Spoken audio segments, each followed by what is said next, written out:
بسم الله والحمد لله والصلاة والسلام على رسول الله. تر حمد صلاة و سلام وروسته د اسلام د اقتصادي نظام د مضمون د درسونو په سلسله کې نن 14 درس وړاندې کیږي. د دې درس عنوان د تبرع عقدونه. د تبرع په عقدونو کې وصیت، هبه، حسنه، پور، امانتونه، عاریه او ګروي راځي. ټولنیز ژوند د بشري مرستو څخه پرته امکان نه لري.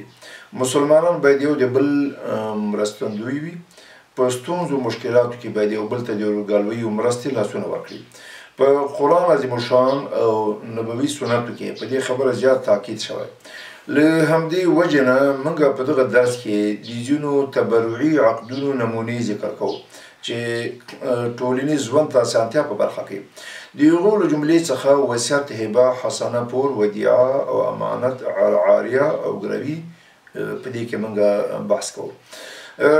تر ټولو د مخه موږ لومړی وصیت څیړو. د وصیت چې دی په لغت کې بل چاته د یو کار د کولو حکم ته وایي. برابره خبره ده که په ژوندي نه وي او یا له مرګه وروسته. اطلاق بل چاته د مال په ورکولو سره هم کیږي. اصطلاحي تعریف داسې شوی چې له مرګه وروسته بل چاته د تبرع په توګه د خپل مال د تملیک څخه عبارت ده. برابره خبره ده که دغه وصیت د عین لپاره یا د منافعو لپاره. عین دا معنا چې ته یوه ځمکه یا یو جایداد یا یو بنګله یو چاته هبه کې او ورکې. او منافع دا معنا چې د استوګنې دپاره ته یو چاته وبخې چې دغه سړی به پکې یو کال یا 2 کال اوسیږي. نو دا منافع سوی. دغه ډېر یو پخوانی رایج نظام دی چې په رومي ملت کې به اجنبي خلکو ته کېده او خپل وارثان به یې ورڅخه محرومول. اوس هم په لویدیځو هېوادونو کې خلک خپل مالونه پیشوګانو او سپیو ته د وصیت په توګه تملیک کوي. د اسلام د ځلانده لمر په راختلو سره د ظلم او جهل تیارې په روښانه سباوون بدلې سوې. په پیل کې د میراث د احکامو د نزول نه مخکې مور او پلار او خپلوانو ته به وصیت کېده. مګر څه وخت چې د میراث بشپړ قوانین نازل شول نو د وصیت 2 قیوداتو په درلودلو سره روا وبلل سره. اول دا چې د وارثانو اجازه او دویم په دریمه برخه کې تحدید. د ټول مال د وصیت حق یو شخص نه سلب شوی دی. ټول مال چاته وصیت کولی شي. وصیت چې دا مختلف ډولونه لري. یو ډول مطلق ده. مطلق دا معنا چې یو څوک ووایي چې پلانکي شخص ته مې نو دغه شی وصیت کړی دی. او مقید دا معنا چې ووایي که د دغه رنځ څخه وفات شومه او یا په دغه ښار او یا دغه سفر کې پلاني ته وصیت لیکمه نو دې ته مقید وایي. په قرآن عظیم الشان، نبوي سنت او د امت په اتفاق او په عقل سره وصیت چې دی دا ثابت عمل دی. قرآن عظیم الشان کې الله پاک هم دې مطلب ته اشاره کړې ده. الله تعالی فرمایي کتب علیکم اذا حضر احدکم الموت ان ترک خیرا الوصیه.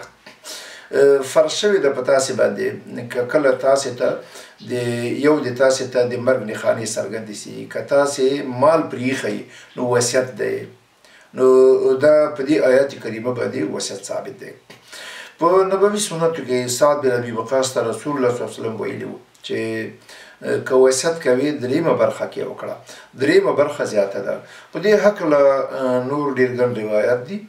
د امت اجماع هم د وصیت په ثبوت دلالت کوي او د عقل غوښتنه هم همدغه ده چې خلک وصیت ته زیاته اړتیا لري ځکه د ژوند په ډګر به ورڅخه ډېر زیاته کمای شوی.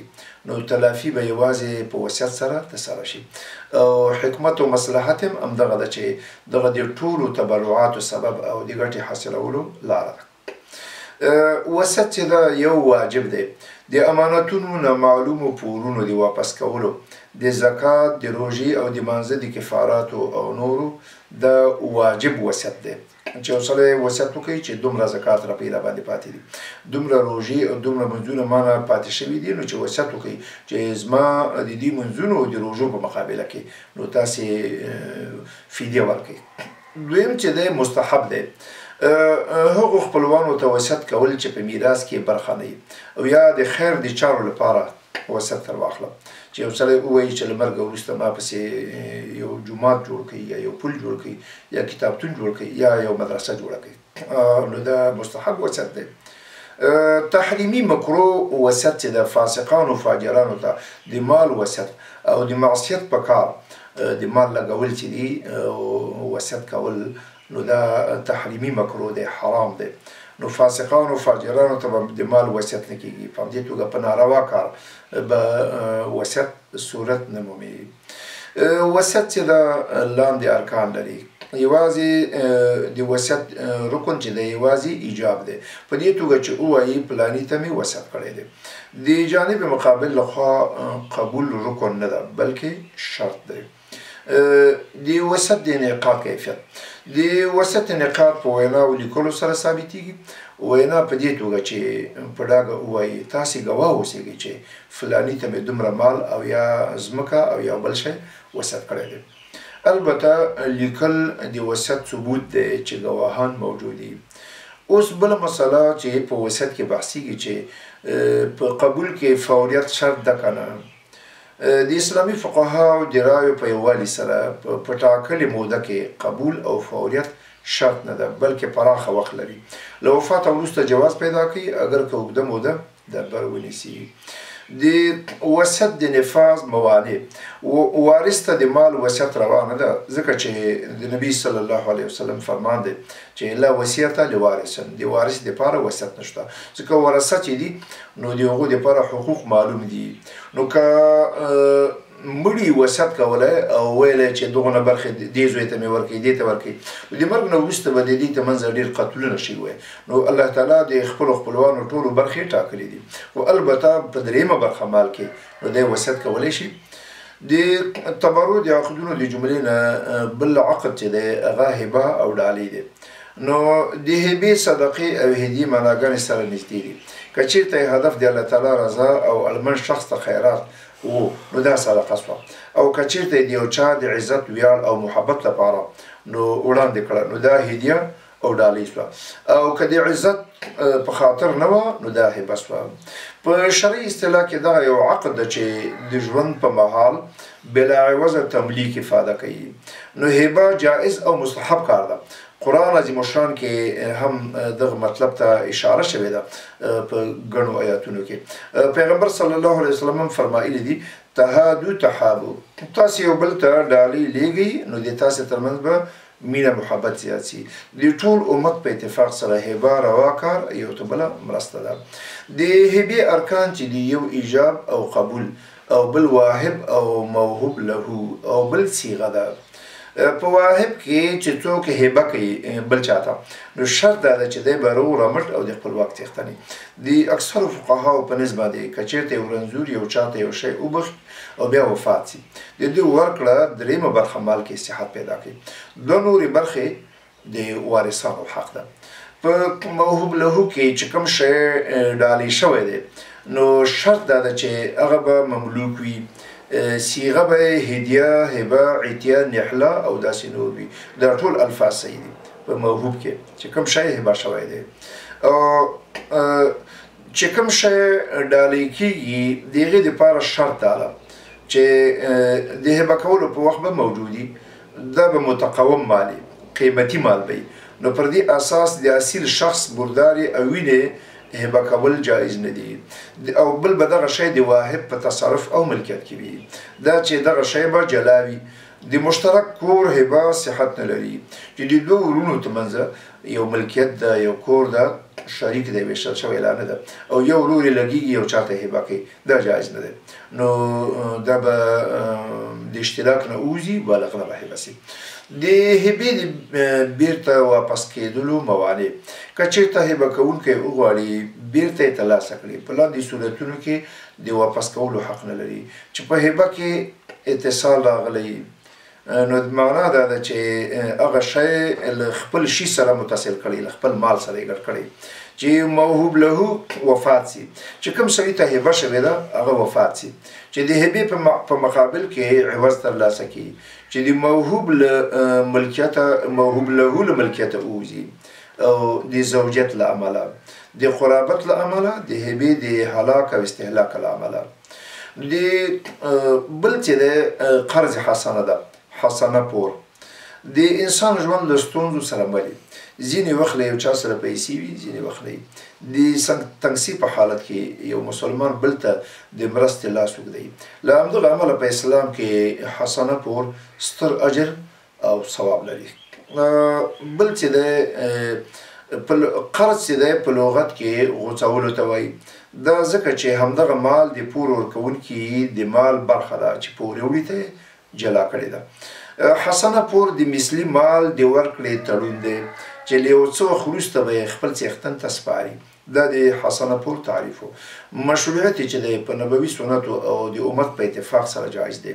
له ابن مسعود رضی الله عنه څخه روایت دی، پیغمبر صلی الله علیه وسلم فرمایلی دي: ما من مسلم يقرض مسلما قرضا مرتين الا كصدقه مره. هیڅ یو مسلمان داسې نشته چې بل ته 2 ځله پور ورکړي مګر داسې ده لکه چې خیرات کړی. بل په قرض کې عاقد او د عقد صيغه. د قرض عقد د لاندې شرایطو په بنسټ باندې صحت مومي. د عاقدینو عقل و بلوغ چې دواړه عاقدین به عاقلان او بالغان، او دویم چې د ایجاب او قبول، او دریم د قرض او سلف په لفظ سره هغه شی چې قرض پکې پیدا کوي هغه مثلی شیان دي لکه مکیلات او موضوعات، او هغه شیان چې شمیرل کیږي لکه هګۍ، چهارمغز او ګز کیدونکي شیان لکه رخت د ډوډۍ قرض هم صحت لري. بل چې د ودیعه ده. ودیعه په عربي ژبه کې پرېښودو ته وایي. په اصطلاح کې د خپل مال په ساتنه بل څوک ګمارل صراحتا او دلالتا. حکم چې دی مستحب دی. نو قرآن پاک کې الله پاک فرمایي که چېرې تاسې په سفر کې وئ او تاسې یو لیکوال ونه مونده نو بیا قبض سوی ګروي دی. نو اسلامي علماو په اتفاق کړی دی. دا ځکه چې خلک ورته اړتیا لري. له دې نه وروسته بل بحث موږ کوو د ګروي تړون. ګروي چې دا له هغه مال نه عبارت ده چې د پور وثیقه ګرځي. دغه تړون په کتاب الله، سنتو، اجماع او قیاس سره جایز دی. د ټولو اسلامي پوهانو په نسبت باندې ګروي روا ده او جایز عمل دی. اسلامي قانون پوهانو په مرهونه کې چې کوم شی په ګروي ورکول کېږي لاندې شرایط بیان کړي دي. دا چې د تړون په وخت به د خرڅون قابلیت ولري، دا چې مالی حیثیت به ولري، دا چې متقوم مال به وي، او د پور د پوره کېدو چانس به ورڅخه ممکن وي. چې د تړون په مهال د راهن په ملکیت کې نو پر دې اساس د امانت او عاریت ګروي د ډیرو مذهبونو په نسبت جواز نه لري. دا چې مرهونه به فارغه او د راهن په ملکیت کې مشغوله نه وي. چې کوم سړی په ګروي ورکوي نو د ګروي کوونکي په ملکیت کې به مشغوله نه وي بلکې مرتهن ته به سپارل کېږي. دا چې مرهونه به راټوله او خوره وره نه وي. دا چې مرهونه به ممیزه او جلا وي. په راهن کې چې کوم سړی ګروي کوي نو په دې کې عقل او بلوغ شرط دی. له مرهونې څخه ګټه اخیستل جایز نه دي. حقیقت دا ده چې د مرهونې ذات او منافع د راهن ملکیت ده.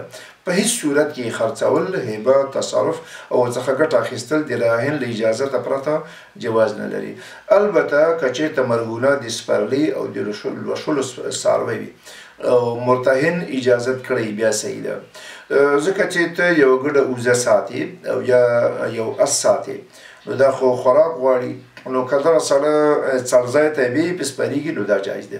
په همدې توګه ګډه اوزه غوا که یو سړي په ګروي ورکړي نو د مرتهن دپاره د دې شیدو نه استفاده چې دا جایز دی. ځکه چې دا شیدې خو د خوراک په مقابله کې دي ځکه چې دا یې ساتي. دا زموږ درس چې موږ تقدیم کړ نو په همدې اکتفا کوو. واقول قولي هذا استغفر الله لي ولكم والسلام عليكم ورحمة الله وبركاته.